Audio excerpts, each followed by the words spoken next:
Jeudi 9 avril 2026, mesdames et messieurs, fidèles internautes de Le Rural Béni TV, bonsoir.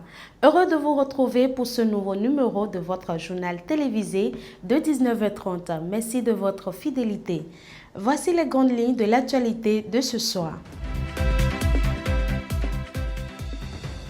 Hier, 7 avril, le monde a célébré la Journée mondiale de la santé, placée cette année sous le thème « Unissons-nous pour la santé, soutenons la science » selon l'OMS. Bénin, entre avancées enregistrées et défis persistants, quel est aujourd'hui l'état réel du système sanitaire et surtout quelles réponses les candidats à la présidentielle de 2026 proposent-ils pour les 7 prochaines années? Éléments de réponse dans ce journal. De 0 à 6 mois, le lait maternel couvre à lui seul les besoins essentiels du nourrisson. Mais après cette étape, son organisme réclame de nouveaux apports. Par quoi commencer? Quelle quantité respecter? Quel aliment privilégier? Éléments de réponse dans cette édition. Dans la dynamique de l'amélioration des rendements agricoles, les producteurs s'ouvrent progressivement à de nouvelles innovations. Et ce soir, notre dossier met en lumière un intrant de plus en plus évoqué sur le terrain, la terra preta. Nous vous conduirons également à la découverte des marchés qui s'animeront demain dans plusieurs localités du Bénin. Et enfin, comme à l'accoutumée, nous irons au-delà de nos frontières avec un tour d'horizon de l'actualité agricole et économique au Nigeria, au Mali et en Égypte. Voilà l'essentiel des titres, le développement, c'est tout de suite.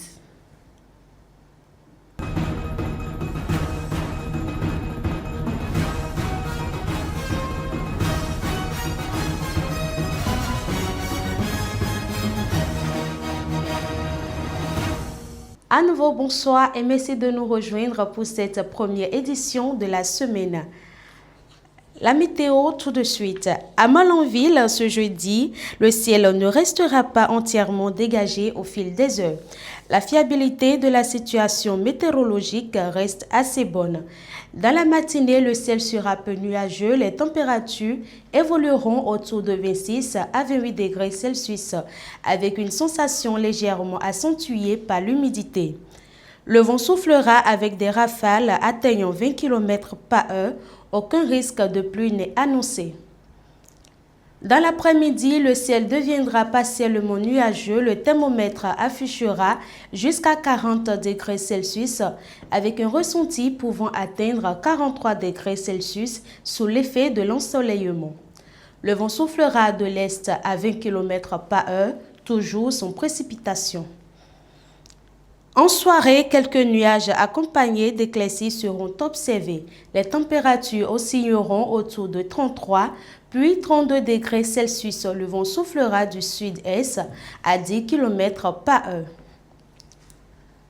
À Dobo, dans le Koufo, la vigilance sera surtout de mise en début de journée en raison de possibles réductions de visibilité.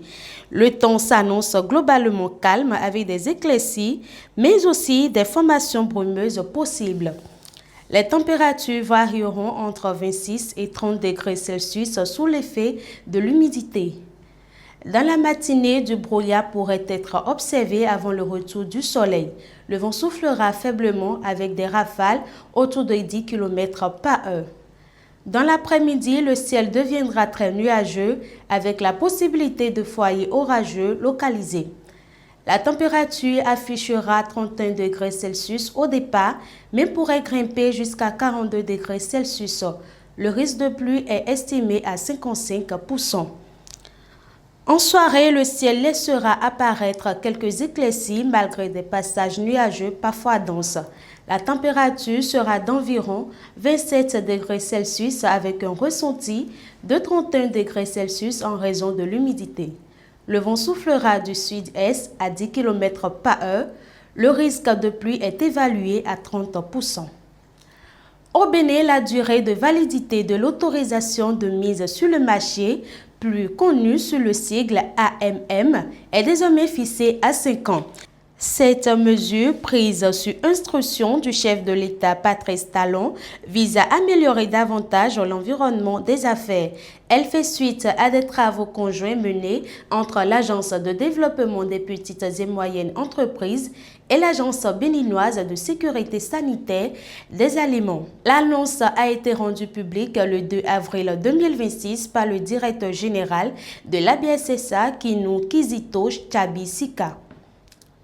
Souvent critiqué dans les habitudes alimentaires modernes, le jaune d'œuf reste pourtant un aliment aux valeurs nutritionnelles importantes.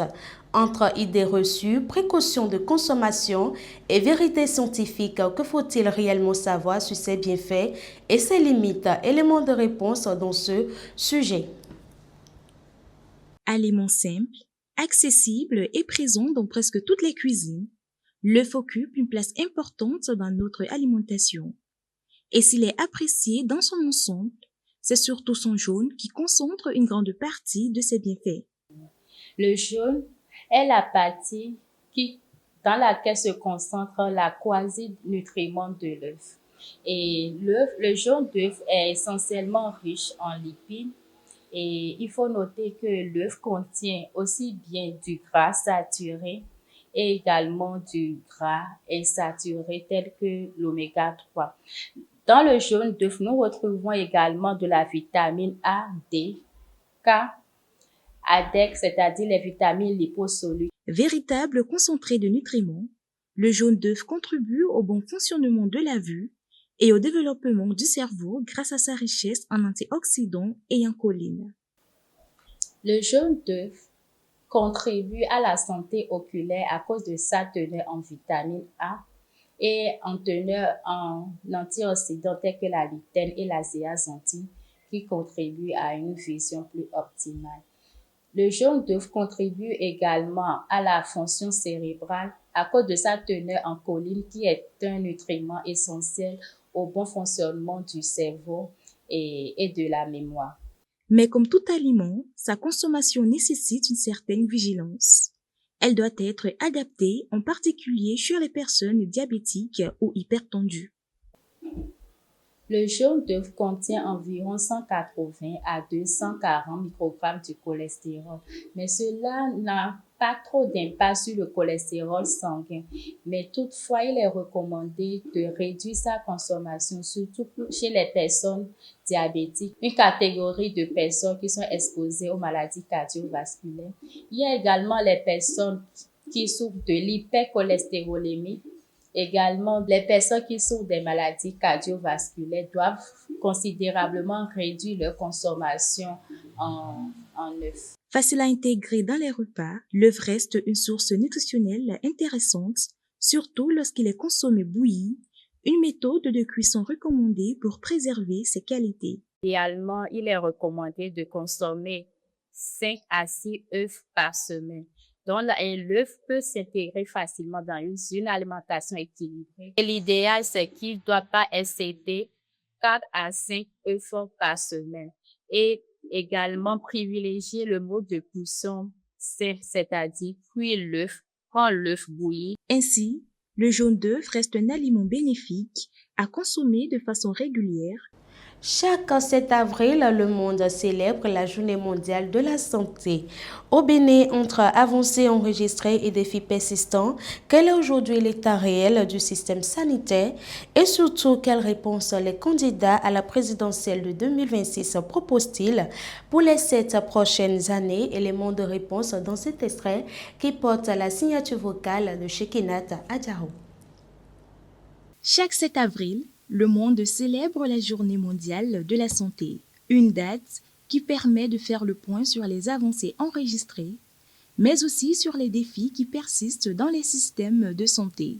Cette année 2026, la célébration est placée sous le thème « Unissons-nous pour la santé, soutenons la science ». Un message fort de l'OMS pour rappeler le rôle essentiel de la recherche, de l'innovation et des solutions fondées sur la science dans l'amélioration de la santé des populations. Au Bénin, cette journée offre l'occasion de dresser un état des lieux du secteur.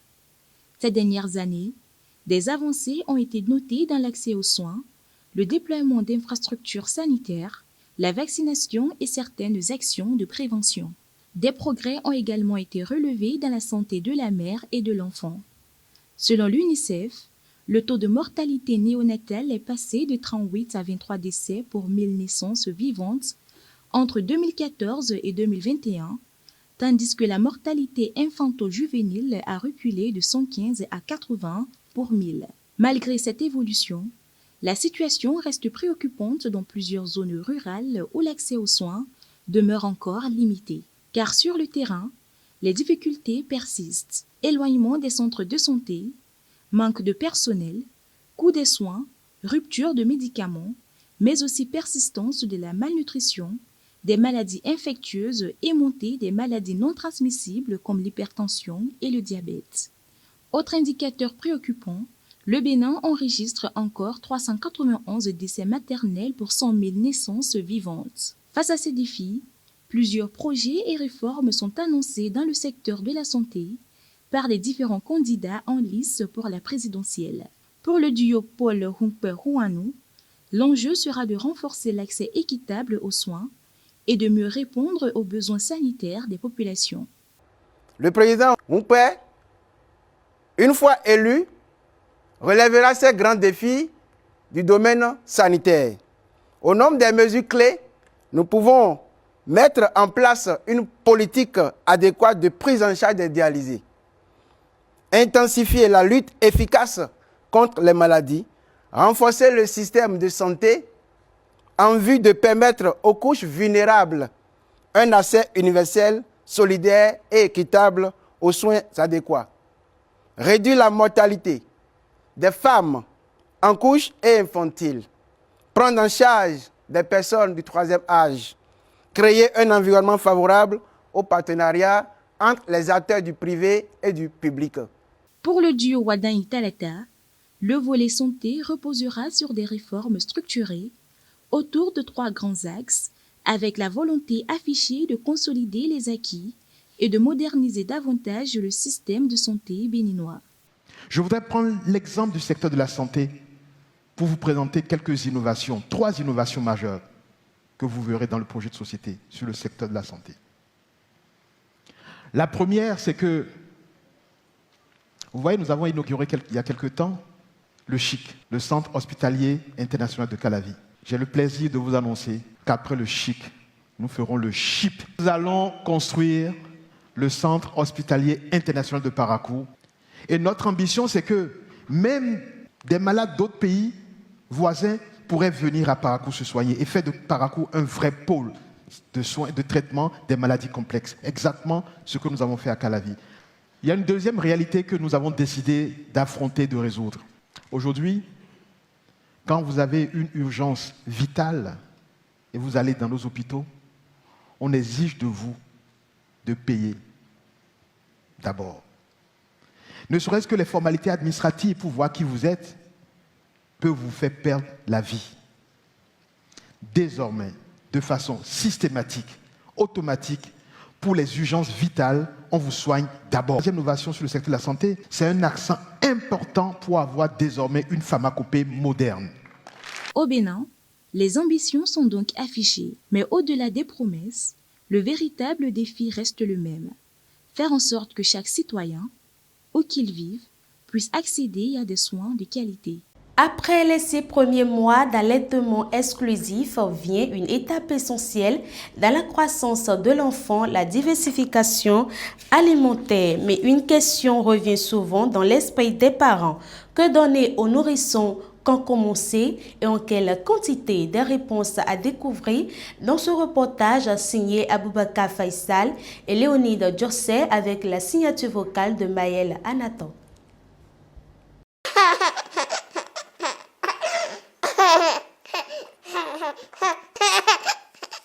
Après 6 mois d'allaitement maternel exclusif, le nourrisson entre dans une nouvelle phase de son développement, celle de la diversification alimentaire. À partir de cet âge, le lait maternel ou les laits infantiles ne suffisent plus à eux seuls pour répondre à tous les besoins nutritionnels de l'enfant. Les parents introduisent progressivement d'autres aliments dans son alimentation. Cette alimentation, déjà, elle ne doit pas être précoce, c'est-à-dire tourner autour de 4 mois. Elle ne doit pas être tardive, commencer autour des 7 mois comme ça. Elle doit être progressive, adaptée à l'âge de l'enfant. Elle ne doit pas être imposée. Il faut plutôt proposer des repas aux enfants. Et elle doit être énergétique, équilibrée. Quand je dis équilibrée, c'est-à-dire qu'elle doit comporter des aliments énergétiques comme les céréales, les tubercules. Elle doit comporter des aliments de croissance, les protéines animales, les protéines végétales. Elle doit comporter des aliments de protection, donc les minéraux, les vitamines contenus dans les fruits et les légumes. Pour les aliments à introduire en premier, déjà à partir de 6 mois, il faut donner des bouillies légères. Pourquoi légères? Parce qu'on estime qu'à partir de 6 mois, l'estomac de l'enfant n'est pas encore capable de déglutir correctement. Ce n'est qu'à partir de 7 mois qu'apparaissent les premiers mouvements rythmiques de mastication. Donc, à partir de 7 mois maintenant, on peut épaissir les bouillies. De 7 à 8 mois, on peut ajouter des repas à base de féculents, de protéines, de fruits, bien sûr, en purée, c'est important parce qu'ils n'ont pas encore le réflexe de mastication. Autour de 8 à 12 mois, là, on peut composer les repas en tout petits morceaux qui ne soient pas trop solides. De 12 à 24 mois, oui, on continue sur la même lancée. Et au-delà de 24 mois, l'enfant peut consommer des repas de type famille.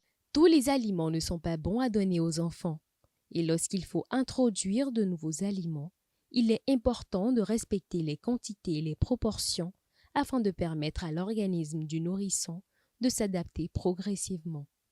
Vous pouvez agrémenter le plat avec l'arôme que votre enfant aime régulièrement. Par exemple, on fait la bouillie, il n'aime pas la bouillie, mais il aime la banane. Un peu d'arôme de banane dans la bouillie, ou vous faites une purée de banane, vous filtrez l'eau que vous reconstituez votre bouillie avec, rapidement, il va accepter parce qu'il aime la banane. Donc, il faut apprendre à connaître son enfant. Et quand on connaît son enfant, on sait ce qu'il aime, ce qu'il n'aime pas. Parce que c'est un exercice pour les parents. Voilà, il refuse. Mais quand tu arrives à connaître ton enfant, tu sais qu'il aime la viande, il aime le poisson. Juste, je fais une purée de poisson bien mixée, il lappe. C'est pas, il va prendre un grand bol de plat ou de riz avant de dire que l'enfant est rassasié. Limiter les grignotages, les aliments trop salés et miser sur les produits locaux qui sont essentiels pour un menu réussi de l'enfant. Au lieu de donner des aliments riches, équilibrés à l'enfant avec les produits locaux, tu vas voir, on donne les fast-food, les biscuits qui sont avides de nutriments, que du blé, ou bien telle boisson, bonbons, biscuits. Et l'enfant se gave de ça, alors que c'est des sucres libres qui n'apportent pratiquement rien à l'enfant. Se gave de ça, et au moment où l'enfant doit manger, il refuse. En ce moment, le père dit, mon enfant ne mange pas. Alors que ce sont les produits sans nutriments dont l'enfant en est déjà servi en journée qui l'amène à refuser de prendre le repas. Il faut beaucoup limiter ces grignotages qui n'apportent pratiquement rien à l'enfant et l'équilibrer avec des repas. Il faudrait éviter tout ce qui est dur parce que tout ce qui peut avoir un problème de déglutition pour le nourrisson. Il faudrait éviter les aliments trop salés, trop sucrés, épicés, les aliments transformés, les charcuteries, l'arachide, les cacahuètes. Mais non, pour l'arachide et les cacahuètes, on peut les consommer en purée. Là, il n'y a pas de problème parce qu'il n'y a pas de problème de déglutition. Mais les grains en tant que tels, il y a risque d'étouffement. Pour une alimentation réussie de votre enfant, il faut de la patience et surtout maîtriser la quantité suffisante pour son âge. Équilibrer les repas est essentiel. Le respect de ces règles permettra de développer de bonnes pratiques alimentaires pour l'avenir et de protéger l'enfant des maladies chroniques. Sur le terrain, la recherche de solutions durables pour améliorer les rendements agricoles se poursuit. Parmi les innovations qui suscitent aujourd'hui l'intérêt de plusieurs producteurs figure la Terra Preta, un intrant présenté comme prometteur dans certaines pratiques agricoles. Dans cet élément, les producteurs reviennent sur les atouts et les avantages potentiels de cette innovation.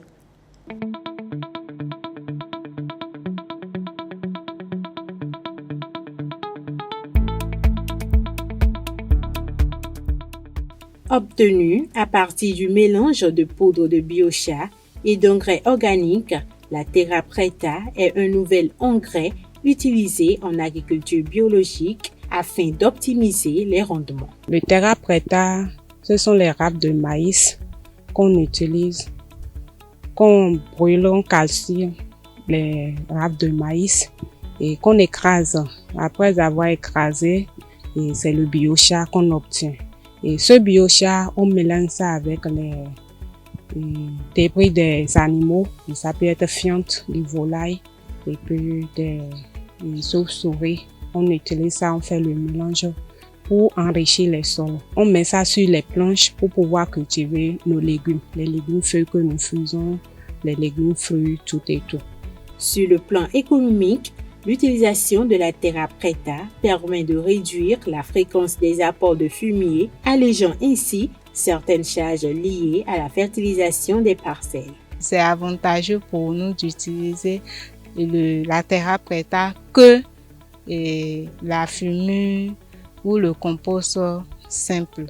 Parce que une fois que les réserves, ceux qui doivent être échappés dans l'atmosphère et autres, sont restés sur la planche, nous n'apportons plus fréquemment, bien dit, la fréquence à laquelle nous apportons du fumier, ça diminue vraiment. Au lieu que cela soit donné tous les 4 semaines après une coupe, ça devient maintenant 6 semaines, 7 semaines.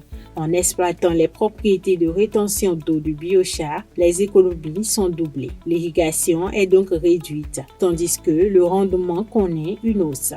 Le biochar qui est dedans permet de retenir l'eau. Et ça nous aide déjà à diminuer la quantité d'arrosage que nous faisons d'habitude. Ça nous aide à diminuer ça. Et après ça, ça nous aide vraiment dans les rendements. Et avant, on utilisait les fientes, uniquement les fientes pour fertiliser nos sols. Mais aujourd'hui, avec le terra preta, on a plus de rendement. Et en termes que, avant, si je prends l'amarante, et par planche aussi, on faisait 2 coupes. Avec le terra preta, on peut aller jusqu'à 4 coupes. Et ce qui nous aide vraiment dans le rendement et au niveau de nos revenus aussi. Au-delà de la fertilisation et de l'économie d'eau, la terra preta agit aussi sur le cycle de production des plants en améliorant les conditions de croissance. Le biochar, c'est un engrais. Plus le compost, ça fait 2 engrais. Donc, ces 2 engrais apportés à la plante, ça fait que la croissance est rapide et les feuilles ont de poids. On a fait la planche de Beaumont qui pesait 3-4 kilos. Auparavant, avec la terra preta, on est allé à 6 kilos, 7 kilos. Dans un contexte marqué par les effets du changement climatique, disposer d'intrants pouvant répondre aux besoins des producteurs devient une nécessité. En combinant des atouts liés au rendement, à la fertilisation, à l'irrigation et au cycle de production, la terra preta s'impose comme une alternative durable et innovante pour une agriculture plus résiliente. Quand ces pratiques donnent plus de rendement, il faut aller écouler ces produits au marché. C'est pourquoi nous vous proposons le point des marchés qui s'animeront demain dans plusieurs localités du pays. Suivez. Ce jeudi 9 avril au Bénin, les marchés locaux connaîtront une forte affluence avec une grande mobilisation de commerçants et d'acheteurs. À Cotonou et ses environs, plusieurs marchés seront particulièrement animés. Il s'agit notamment du grand marché de Dontokpa, du marché de Rosin, de Misrété ainsi que du marché de bétail de Semekoji. Il convient de souligner que l'activité commerciale reste dynamique au quotidien dans les marchés, y compris dans les nouveaux marchés modernes, entre autres ceux de Ménotin, Kadjeron, Ouigamé, Midombo, Aïdjedo et Toklébé. Dans d'autres localités, les marchés d'Achoupa, Roudoto, d'Avrancourt, d'Akro-Misrété, de Podiagué, de Missessin, de Loti, Bédjerin, de Rekanmen, de Wegbo, de Soka, de Tangbo-Djevier, de Rovori, de Sédé-Denou, de Godontin et de Savy sont également réputés pour leur forte animation, notamment en milieu de semaine. Au-delà de nos frontières, le Nigeria a dévoilé le 2 avril 2026 une stratégie nationale destinée à relancer la filière huile de palme. Présentée lors d'une rencontre réunissant autorités publiques et acteurs du secteur, cette feuille de route vise un objectif ambitieux, atteindre 10% du marché mondial d'ici 6 ans, avec en ligne de mire l'autosuffisance à l'horizon 2050 face à une production qui ne couvre actuellement qu'environ 75% des besoins locaux. Le pays mise notamment sur l'amélioration des rendements, l'extension des superficies cultivées et la modernisation des unités de transformation. Au Mali, le gouvernement prévoit une enveloppe de 164,4 milliards de francs CFA pour soutenir la campagne agricole 2026-2027. L'annonce a été faite le 2 avril à l'occasion de la 16e session du Comité exécutif national de l'agriculture, le Sénat. En progression de 2% par rapport à la campagne précédente, ce budget vise à renforcer les filières stratégiques avec pour finalité la sécurité alimentaire et le soutien à l'économie nationale.